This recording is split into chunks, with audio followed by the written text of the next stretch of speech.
Bismillah ar-Rahman ar-Rahim. Thank you, Sharif, and thank you to TechWadi for bringing us together. I know that at first glance, it may seem that we come from different worlds. Mine is about public service, diplomacy, and the military. Yours is defined by technology, innovation, and business. Thousands of miles and a vast ocean separate this stage and the place I call home. Yet the connection between Silicon Valley and the Arab world is natural. After all, the Arab world is the original startup garage.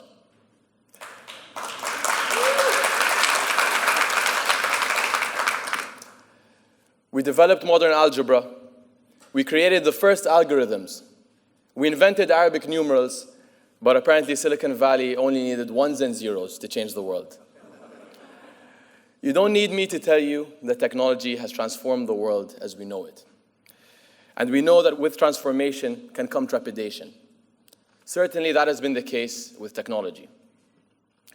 Whether the result of unintended consequences, unchecked power, or intentional abuse, your industry is now in crisis.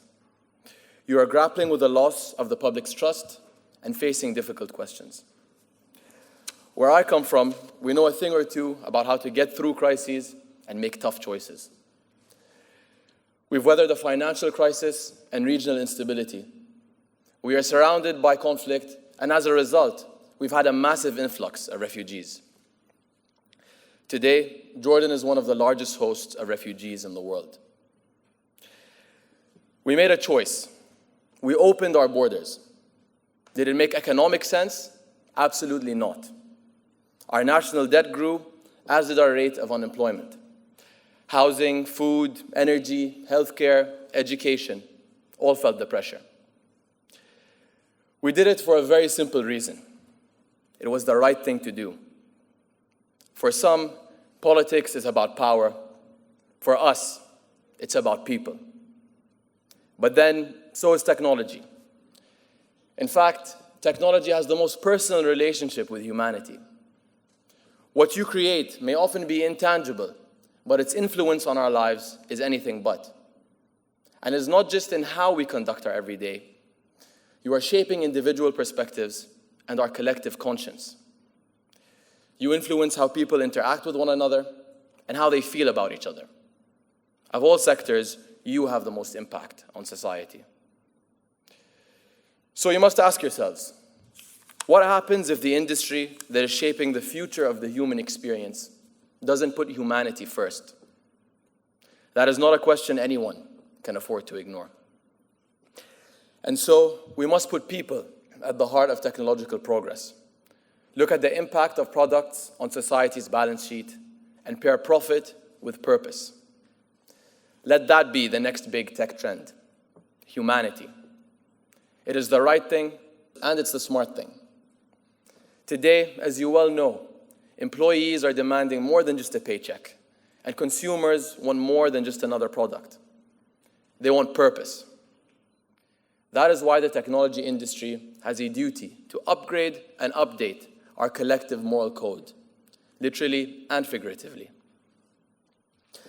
Don't worry, I'm not an idealist. I don't believe in prescriptive guidelines and solutions, and I know there is no one way to do this. No checklists, no predictable process, no if this, then that rules. In fact, in my short experience, I've learned that changing rules and laws is often the easy part. Changing mindsets is challenging. But it is possible. It's possible when great minds like those gathered here come together and decide to prioritize it. But first, you'll need the right partners. Partners like my country, Jordan. Yes, here comes the pitch. Let me start by firmly breaking a stereotype. Jordan is a safe, welcoming, and generous country. My fellow Jordanians in the audience can attest to that, and better yet, you can come see for yourself. Yet too often, the story of Jordan is hidden in the shadows of our region's conflicts.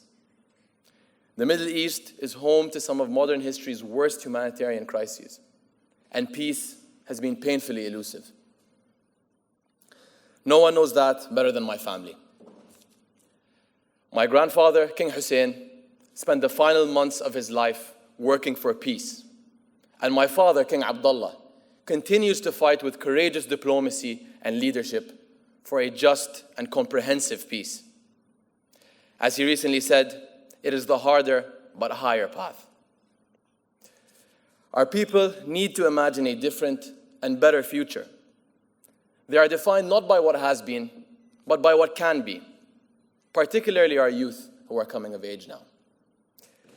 Not only do we have the world's second youngest population, but the share of the working age population is at its highest now and will be for the next 20 years. This is a most promising period for our region. Our young, talented workforce is hungry for careers in technology. In Jordan alone, 22% of college graduates today major in either engineering or information and communications technology. By partnering with us and with the Arab world, you'll help us train young Arabs for the industries of the future. But you'll also stand to gain. Silicon Valley needs coders, programmers, and engineers, and Arab coders, programmers, and engineers need jobs. The solution to both problems is clear, which is why so many tech giants are already expanding their presence in the Arab world, and in turn, their reach into new untapped markets. Today, Amazon and Microsoft run regional tech operations out of Jordan. Saudi Arabia is building a vibrant startup ecosystem, and Egypt is partnering with IBM on digital transformation.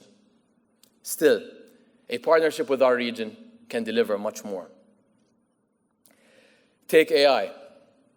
We've all seen the headlines, how data is being used to reflect the worst of human biases back to us. The solution is not as simple as creating a more diverse data set, but rather building a truly diverse team. Or take natural language processing. Arabic is the 5th most spoken language in the world and the 4th most used language online. But for computers to understand Arabic, you need humans who speak it. The young women and men of the Arab world are eager to help and to go beyond better communication to greater understanding. Together, I believe we can help people understand one another and connect with one another. As the Holy Quran teaches us, يا أيها الناس إن خلقناكم من ذكر وأنثى وجعلناكم شعوبا وقبائل لتعارفوا. صدق الله العظيم.